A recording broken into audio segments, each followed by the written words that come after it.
I stared at the benefits reduction notice in the hospital's dimly lit cafeteria, my untouched coffee growing cold. The fluorescent lights buzzed overhead, matching the constant hum of anxiety that had been my companion since Sarah's accident 6 weeks ago. Upstairs in the neurological ICU, my 16-year-old daughter remained in a medically induced coma, while downtown at Meridian Investments, the board of directors had just voted to slash employee benefits, starting with long-term medical care coverage. I'm Marcus Thompson, Chief Information Security Officer at Meridian Investments, or at least I was until this morning's reorganization. Now I was being transitioned to a consultant role, conveniently eliminating my family's medical benefits just when we needed them most. The timing wasn't coincidental. Nothing in finance ever is, especially not when you've spent the last 4 months quietly documenting an elaborate securities fraud scheme orchestrated by your own board of directors. My phone vibrated. A text from Dr. Harrison. Brain pressure stable. Planning to begin reducing sedation next week. I closed my eyes, letting out a breath I hadn't realized I'd been holding. 6 weeks since a drunk driver sent Sarah's car spinning into a guardrail, leaving her with severe head trauma. 6 weeks of watching monitors, learning medical terminology, and praying for any sign of improvement. And now this. I pulled out my encrypted laptop, connecting through a series of proxies to access my private cloud storage. 4 months of evidence, meticulously gathered, manipulated trading records, falsified SEC filings, phantom transactions through offshore accounts. A fraud scheme worth $89 million and growing. I'd first noticed the irregularities during a routine security audit. Unusual data patterns in our trading platform, encrypted communications that shouldn't have existed, large data transfers to servers in the Cayman Islands. Small things that added up to something very big. The board had been clever, using a sophisticated algorithm to hide their illegal trades amid legitimate transactions. But they'd forgotten one crucial detail.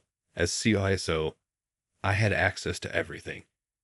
Every keystroke, every file transfer, every encrypted communication left digital fingerprints. And I'd been collecting those fingerprints for months. Mr. Thompson. A nurse appeared at my table. Sarah's showing some increased brain activity. Dr. Harrison thinks you should be there. I packed up my laptop and headed to the NICU. Sarah lay amid a forest of medical equipment, looking small and fragile against the white hospital sheets. Her long dark hair, so like her mother's, had been partially shaved for the surgery. Jessica would have known how to style it to hide the scars. But Jessica had been gone for 3 years now, leaving me to navigate this crisis alone. The monitors showed subtle changes in brain wave patterns.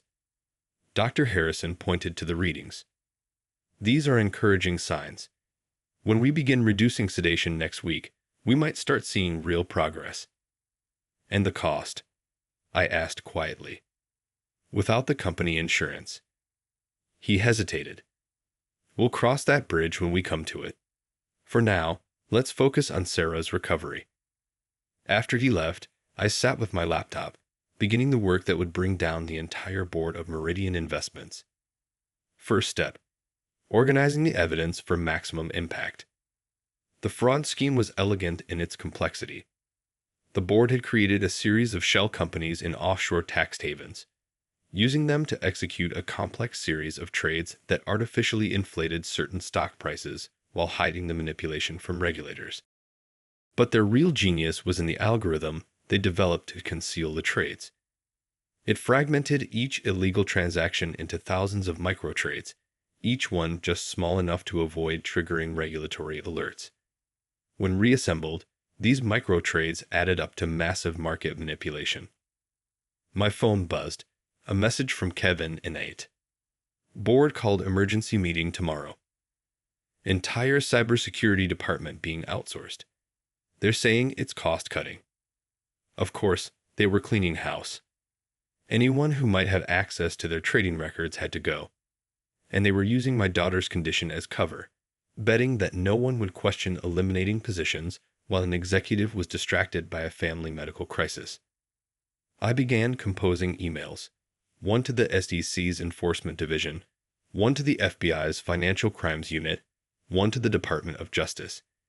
Each contained select pieces of evidence, enough to launch investigations, but not enough to show my full hand. Mr. Thompson. A nurse returned. Sarah's blood pressure is slightly elevated.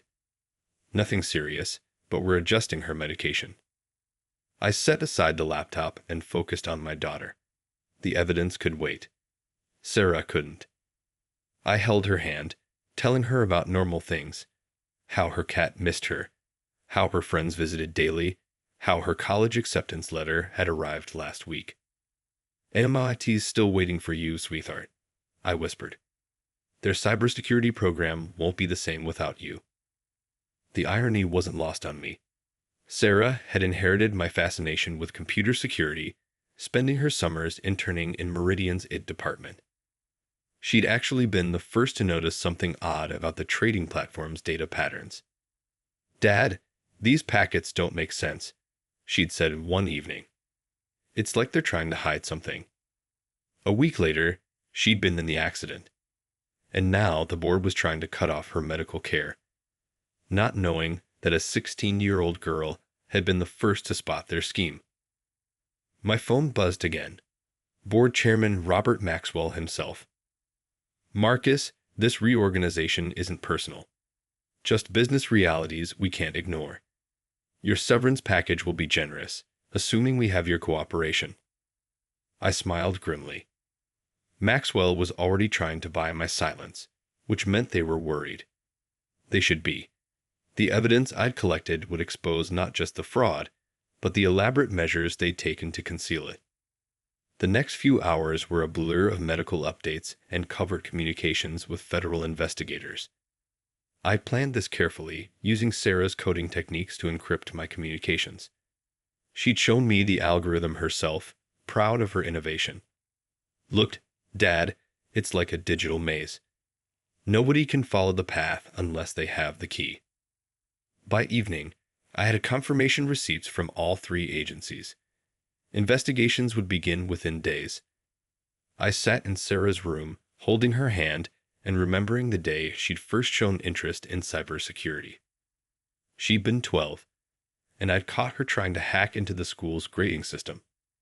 Not to change grades, she was a straight-A student, but to prove she could.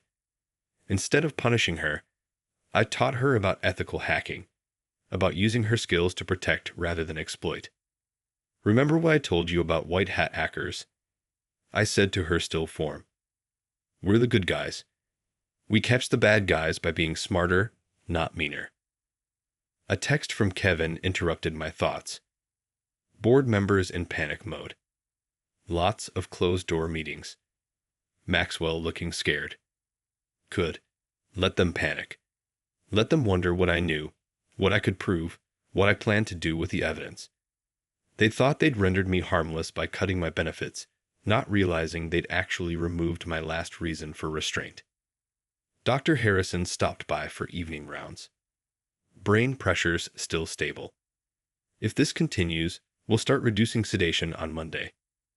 And if we have to move her to a different facility, without insurance.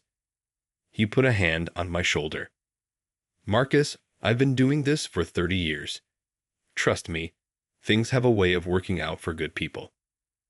After he left, I returned to my laptop, fine-tuning the evidence files. The board had scheduled another emergency meeting for tomorrow morning. They'd probably announce more cost-cutting measures, eliminate more potential witnesses. Sarah's monitors beeped steadily, her brain waves showing increasing activity. She was fighting her way back, and I would make sure she had a future to come back to. Maxwell called again, late that night. "Whatever you think you know, we can make arrangements. Name your price." I sent back a single text. Sarah's medical care costs $12,000 per day. How many days did you think your fraud would stay hidden? His response came quickly. "Don't be foolish, Marcus. Think about your daughter's future." "I am," I replied. I'm thinking about all the daughters whose futures you stole with your fraud. Sarah would want me to stop you. I turned off my phone and sat in the darkness of Sarah's room, listening to the rhythm of her breathing. Tomorrow, the SEC would receive my first batch of evidence. By the time Sarah woke up, the board would be in handcuffs. You taught me well, sweetheart, I whispered. Always use your skills for good. Always protect those who can't protect themselves. The night nurse came in to check Sarah's vitals. Her readings are getting stronger, she said encouragingly. She's quite a fighter. Yes, she is, I agreed. Like father, like daughter.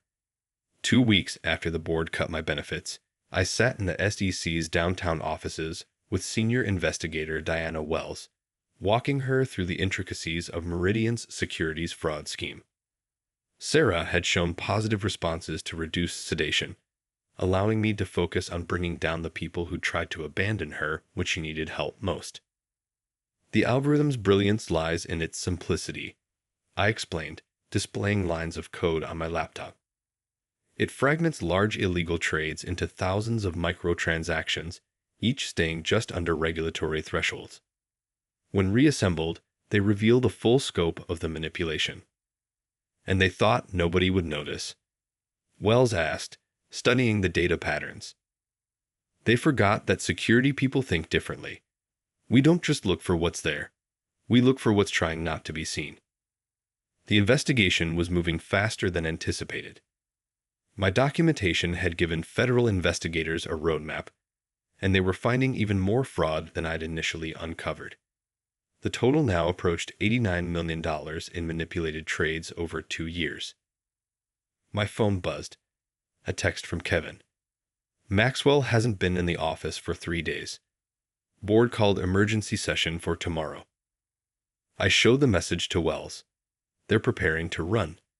The evidence trail leads to accounts in 7 different tax havens. They'll try to disappear before you can freeze the assets. Not happening, Wells assured me. We've already flagged their passports, but we need to move quickly on the digital evidence. I nodded, pulling up another set of files. These are the original trading records before their algorithm fragmented them. Sarah helped me create a program to reassemble the pieces. They don't know this reconstruction exists. The mention of Sarah brought a fresh wave of determination. That morning's medical update had been encouraging. Her brain activity was increasing, and doctors were cautiously optimistic about beginning consciousness tests next week. Back in my temporary workspace at the SEC office, I methodically organized the evidence. Every detail had to be perfect, every transaction traceable. Maxwell would have expensive lawyers trying to discredit me, painting me as a disgruntled employee seeking revenge after a benefits reduction. They weren't entirely wrong about the revenge part. But revenge served cold comes with meticulous documentation and federal subpoenas.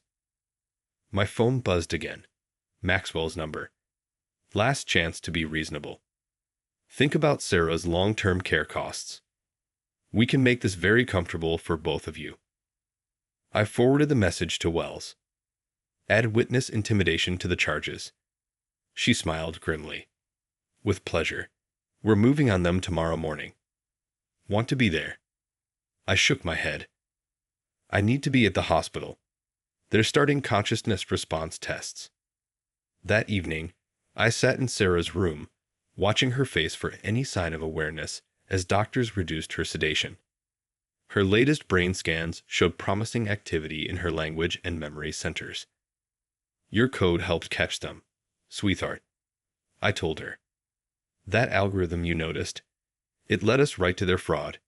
You're still fighting cybercrime, even from here. A slight flutter of her eyelids, probably just a reflex, but I chose to take it as acknowledgement. Sarah had always been the smartest person in any room, just like her mother. Jessica would have been so proud of how our daughter had inadvertently helped expose a major financial crime. At 6:00 a.m. the next morning, federal agents simultaneously raided Meridian's offices and the board members' homes. By 6:30, Maxwell and 3 other directors were in custody, By 7 o'clock, the story was breaking on every financial news channel. Meridian Investment Board arrested in $89 million trading fraud. Federal agents uncover massive securities manipulation. Top executives face multiple fraud charges. My phone exploded with messages from colleagues. Most expressed shock at the board's crimes, though some admitted they'd suspected something wasn't right. Kevin texted, "Holy shit. You did it. They're all going down." Wells called mid-morning. "Maxwell's trying to cut a deal. Offered to testify against the others. Want to guess who he tried to blame first?" "The recently demoted cybersecurity chief with a comatose daughter." "Got it in one. His lawyer actually tried claiming you planted the evidence because you were bitter about the benefits reduction. Then we showed them the timestamps proving Sarah had identified the suspicious patterns months ago. I was watching Sarah's latest neurological tests when Meridian's new interim CEO called. I let it go to voicemail, then listened later. "Marcus, this is James Sullivan." There aren't words. The board's actions were unconscionable. "We want to reinstate you immediately, with full benefits retroactively applied. Please call me." I played the message for Dr. Harrison. He smiled. "Told you things work out for good people. Sarah's showing strong responses today. I think she's starting to come back to us." "She never left," I said quietly. "She was just gathering evidence, like she taught me to do." The next day, while monitoring Sarah's consciousness tests, I met with Sullivan in her hospital room. The interim CEO looked appropriately chastened. "Name your terms," he said, watching Sarah's monitors. "Whatever you want. We need you back to rebuild trust in the firm." I handed him a folder. "My conditions are non-negotiable. Full reinstatement as Chief Technology Officer, reporting directly to the new board. Complete authority over all systems and security protocols. My department chooses its own staff and sets its own standards." Sullivan nodded quickly. "Done. Anything else?" "Yes. The company establishes a cybersecurity scholarship program for young women in tech, named after Sarah. Fully funded, independently managed, and a permanent seat on the ethics committee for me." "Of course, absolutely." He reached for the folder. "Is that everything?" I placed my hand over the documents. "One more thing. Every executive who knew about Maxwell's scheme but stayed quiet, they resign within 24 hours, or my next evidence dump goes to the FBI." Sullivan paled slightly. "That could cripple senior management. Sometimes you need to restart the system to remove the malware. You have until tomorrow." As if to emphasize my point, Sarah's monitors showed a spike in brain activity. Sullivan glanced at them, then back at me. "Why come back at all? Why not just walk away?" I looked at my daughter. "Because Sarah wouldn't. She'd want me to fix the system, not just expose its flaws." By evening, 3 senior executives had resigned. 4 more followed the next morning. Sullivan kept his word about my appointment and authority. The new board, desperate to restore confidence, approved everything without debate. I spent the next week rebuilding Meridian's cybersecurity infrastructure, implementing new safeguards, rehiring good people Maxwell had pushed out. But my favorite moment came when Sarah squeezed my hand for the first time since the accident. "Dad," she whispered, her voice hoarse from weeks of intubation. "Did you catch them?" "We caught them together, sweetheart," I said, tears flowing freely. "Your code helped bring down the whole scheme." "White hat hackers," she managed a weak smile. "Good guys." "The best," I agreed. "Now rest. MIT's still waiting for you." 6 months after Maxwell's arrest, I stood at the podium during Meridian Investments' annual cybersecurity conference, now renamed the Sarah Thompson Innovation Summit. The audience included federal regulators, security experts, and most importantly, Sarah herself. Sitting in the front row, still using a wheelchair but improving daily, her laptop balanced on her knees as she took notes. Financial security isn't just about protecting money, I began. It's about protecting trust. When that trust is betrayed, the damage goes far beyond balance sheets. It destroys families, futures, and faith in the system itself. The conference hall's screens displayed code fragments, Sarah's original algorithm that had helped expose Maxwell's fraud. At 18 now, she'd turned her recovery into an opportunity, developing new security protocols from her hospital bed as her cognitive functions returned.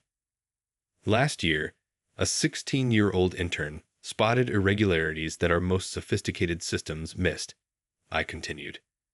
She reminded us that security isn't about technology, it's about perspective, about seeing patterns others miss. From my podium, I could see Maxwell's case displayed in the lobby, a permanent reminder of what happens when greed overcomes ethics. His 15-year sentence has sparked industry-wide reforms, with other financial firms rushing to strengthen their security protocols. The Sarah Thompson Scholarship for Women in Cybersecurity had already awarded its first round of grants, supporting 20 young women pursuing careers in financial security. Sarah had insisted on being part of the selection committee, reviewing applications during her rehabilitation sessions. Today, we don't just launch new security protocols, I said, approaching my conclusion. We establish a new standard, one that recognizes that true security comes from integrity, not just technology. Sarah caught my eye and smiled. Her latest neurological assessment showed near-complete recovery, though physical therapy would continue for months. Like father, like daughter, we'd both grown stronger through adversity. After the conference, Sarah wheeled herself to the scholarship recipient's reception. "Dad," she called, "come meet Emma." She found a vulnerability in blockchain verification that nobody's noticed before. I watched as my daughter enthusiastically discussed code architecture with a group of young women who looked at her with something approaching awe. Not just for her technical skills, but for her resilience. The story of how her code helped bring down a major fraud scheme had become legend in cybersecurity circles. Later that evening, in our new routine, we sat in her home office, reviewing security protocols. Her fingers moved more slowly over the keyboard than before the accident, but her mind was as sharp as ever. "The new system flagged something interesting," she said, pulling up a data set. "Look at these trading patterns from Goldman Stanley. They're using fragmentation, but it's different from Maxwell's algorithm." I studied the screen. Legal fragmentation or hidden manipulation? "That's the question," she smiled. "Want to investigate together?" This was our new normal, father and daughter cybersecurity team, protecting the financial system from those who'd exploit it. Sarah's accident had nearly broken us, but Maxwell's attempt to abandon her had instead forged something stronger. My phone buzzed, a message from Maxwell's lawyer. He was appealing his sentence, claiming new evidence. I showed it to Sarah.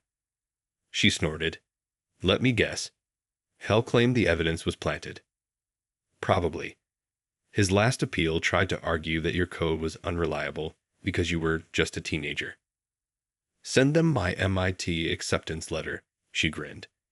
"Early admission to the master's program in financial cybersecurity should shut them up." The next morning, I had a surprise visitor in my office, Diana Wells from the SEC. She was carrying a thick folder. "The commission approved everything," she said, placing the folder on my desk. "Your new security framework will become the industry standard. They're calling it the Thompson Protocol." I opened the folder, reviewing the documents. They approved the full implementation. Every line of code.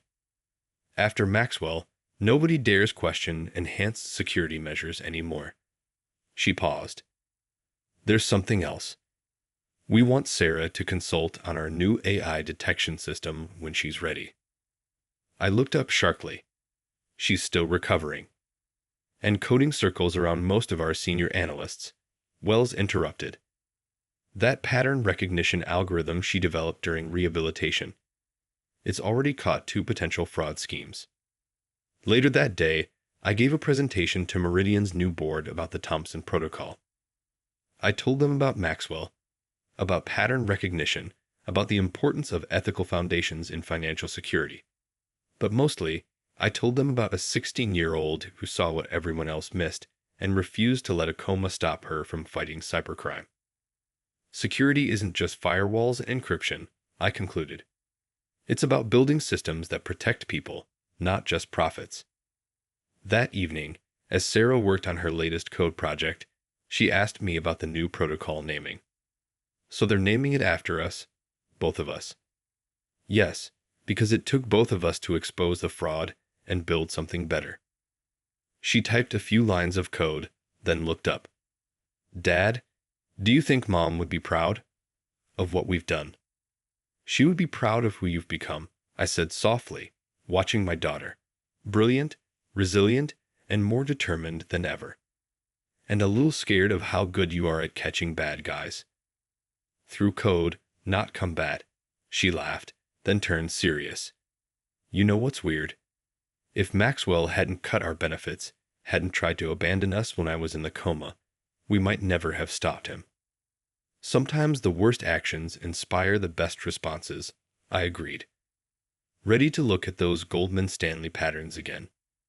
She nodded, pulling up the data. Always. Bad guys don't rest, so neither do we. Maxwell would spend 15 years thinking about his crimes. We would spend those years building something better from the ashes of his fraud, stronger security systems, better protections for investors, and a legacy of integrity that started with a 16-year-old's question about strange data patterns. Sometimes justice comes through unexpected channels. Sometimes the biggest victories start with one person refusing to look away from suspicious code. And sometimes the best revenge isn't punishment, but transformation, turning someone's crimes into a catalyst for positive change. As Sarah dived back into her analysis, I watched her work with pride. Maxwell had tried to destroy us, but instead, he'd helped create something he never intended. A father-daughter team that was changing the face of financial security one line of code at a time. 1 year to the day after Maxwell's sentencing, Sarah and I stood together at the opening of Meridian's new cybersecurity operations center. She graduated from the wheelchair to a sleek carbon fiber cane, which she claimed doubled as a hacker's staff. Her recovery had become a symbol of resilience in the financial security community. A year ago, I began our joint keynote speech. We faced a choice. We could treat financial fraud as a technical problem or recognize it as a human one. Thanks to a teenager who refused to look away from suspicious code, we chose the harder, better path. Sarah took over seamlessly. Security isn't just about detecting threats. It's about protecting people. Every fraudulent transaction represents a stolen future, a broken trust, a family's dreams destroyed. I learned that from my hospital bed, watching my father fight to protect not just me, but every family threatened by financial crime. The audience included SEC officials, cybersecurity experts, and the first graduating class of Thompson scholars, young women who'd received fellowships through the program born from our ordeal. In the lobby, a digital wall displayed real-time threat detection using Sarah's enhanced pattern recognition algorithm. The Thompson Protocol had become the gold standard in financial security, adopted by major firms worldwide.